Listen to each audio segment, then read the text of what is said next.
Everyone. लता के spiritual space में एक बार फिर आप सभी का स्वागत है। दोस्तों, कई बार हम जीवन में बहुत थक जाते हैं, थका हुआ महसूस करते हैं कि इतना काम कर रही हूँ, इतनी चीज़ें कर रही हूँ, इतना एफर्ट्स डाल रही हूँ अपने आप को इम्प्रूव करने में, अपने आप को ग्रो करने में, फिर भी कुछ हो नहीं रहा है, फिर भी रिजल्ट्स दिख नहीं रहे हैं।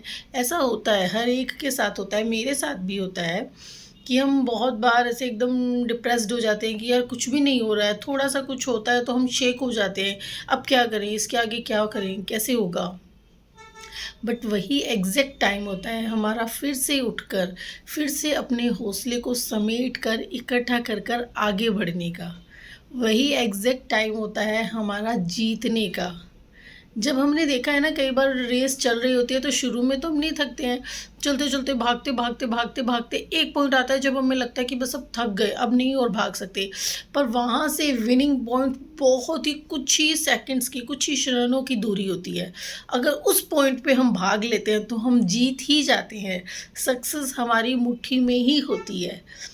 बस यही एक पॉइंट है दोस्तों, कि जब हम जीवन में, जब यही हमारी लाइफ में होता है कि जब हम थक जाते हैं, हम खुद के ऊपर काम कर रहे हैं, मैं पॉजिटिव अफर्म भी कर रहा हूँ, मैं ये भी कह रही हूँ, मैं विजुलाइज भी कर रही हूँ, मैं मेडिटेशंस भी कर रही हूँ, मैं सब चीज़ें कर रही हूँ, फिर भी कुछ वर्कआउट क्यों नहीं हो रहा, फिर भी यही सब रिपीट में क्यों पैटर्न्स मेरे साथ आ रहे हैं।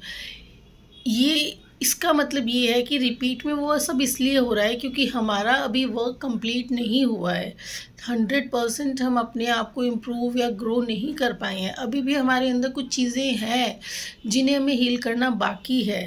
तो उस टाइम पर थक कर रुकना से या सब चीज़ें छोड़ देने से बेहतर होता है कि हम जहाँ हमें लग रहा है कि अभी और काम करना बाकी है, वहाँ हम थके ना, वहाँ हम थोड़ा-सा एक बार रुकें। रुकना गलत नहीं है, थक कर रुकना गलत नहीं है कि आप कुछ टाइम के लिए एक बार रुक गए हो, पर फिर रुक कर वहाँ बैठ जाना गलत है। वापस उठो, वापस खुद की एनर्जी के साथ कि हाँ, मुझे यहाँ-यहाँ इम्प्रूव करना है और मैं यहाँ-यहाँ इसको दोबारा से इम्प्रूव करूँगी। अब मुझे इस चीज़ों पर और ज़्यादा मेहनत करके काम करना है, क्योंकि हमारा विनिंग पॉइंट क्या है? हमें ये तो ध्यान होना चाहिए ना दोस्तों कि हमें विनिंग पॉइंट कहाँ है? हमारा विनिंग पॉइंट वो है जब हम कंप्लीटली इनर साइड से हैप्पी फील करें, सैटिस्फाइड फील करें, अलाइंड फील करें। तो अलाइनमेंट क्या है? अलाइनमेंट को एक बहुत ही ईजी लैंग्वेज में अगर हम समझेंगे तो अलाइनमेंट कुछ नहीं, अलाइनमेंट दोस्तों सिर्फ एक चीज़ है कि हम अपने आप के साथ भी अगर कुछ पॉइंट्स पर बैठे हुए हैं तो हम बहुत रिलैक्स्ड हैं, हम बहुत सेटिस्फाइड की फील कर रहे हैं। अलाइनमेंट का हर टाइम ये मतलब नहीं है कि हम हँस रहे हैं, कूद रहे हैं, चिल्ला रहे हैं, खेल रहे हैं, ये कर रहे हैं, ये नहीं। अलाइनमेंट मीनिंग ये है कि हम अंदर से कितना शांति को महसूस कर रहे हैं। अगर कोई भी सराउंडिंग में, आउटर साइड में कुछ भी हलचल चल रही है, कुछ भी उथल-पुथल है, पर हमारे मेंटल पीस पर उसका असर नहीं हो रहा है। वो है एक्चुअल मीनिंग अलाइनमेंट का, कि हम अलाइन्ड है गॉड की पावर के साथ। क्योंकि गॉड तो ईश्वर जो है वो नहीं कभी भी ऐसे हलचल में आते, पैनिक होते, गुस्सा कर जाते, चिल्लाते नहीं हैं। तो उसी तरीके से अगर हम भी गॉड के साथ अलाइन्ड हैं, हमारे ईश्वर के साथ अलाइन्ड हैं, तो इट मीन्स उनके वो सभी गुण हम में हैं कि हम अंदर से शांत हैं, शक्तिशाली हैं, हम अपने आप को अंदर से हैप्पी फील कर रहे हैं, सेटिस्फाइड फील कर रहे हैं। हम किसी भी रेस में नहीं भाग रहे हैं कि मुझे ये चाहिए, ये चाहिए, ये सब नहीं कर रहे हैं। हम बहुत शांत हैं। वो होता है एक्चुअल मीनिंग अलाइनमेंट का।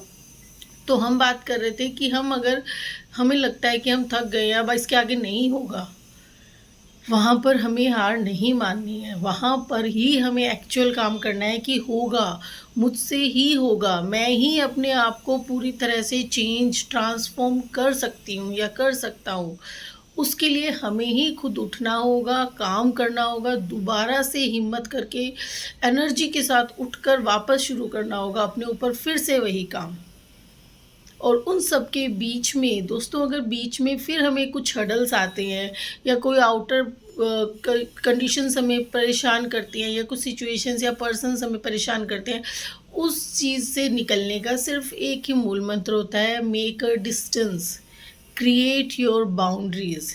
यस। आप अगर जब तक किसी नेगेटिव चीज़ों के साथ अपनी बाउंड्रीज़ क्रिएट नहीं करोगे, जब तक आप अपनी किसी भी नेगेटिव सिचुएशंस और टर्म्स के साथ एक डिस्टेंस क्रिएट नहीं करोगे, एक मेंटेन नहीं करोगे, तब तक आप 1000% अपने ऊपर काम नहीं कर पाएँगे। दोस्तों, ये फैक्ट है। हमें लगता है कि इसमें बहुत हार्ड वर्क चाहिएगा, हमें बहुत ज़्यादा अपने आप को कंट्रोल में रखना पड़ेगा। अगर किसी स्पेशल पर्सन से भी हमें डिस्टेंस पे रहना पड़ेगा कि वो हमारे अलाइनमेंट को ख़राब कर रहा है या हमारी ग्रोथ में प्रॉब्लम आ रही है, होगा, टफ लगता है, मुझे भी लगता था। पर फिर जब हम खुद उस चीज़ को अगर हम ओवरकम करके, उससे हल्की सी डिस्टेंस मेंटेन करके, ऐसा नहीं है कि कंप्लीटली ख़त्म कर दिया, ब्लॉक कर दिया, ये सब कर दिया, वो सब नहीं, अपने कर्मा अच्छे रखते हुए कोई आपके पास सामने से अच्छे से बात कर रहा है, तो आप उससे अच्छे से बात करोगे। पर उसका मतलब ये भी नहीं है कि आप अपने आप को कंप्लीटली उस पे पौर कर दिया कि बस तुम ही तुम हो, वो भी नहीं करना।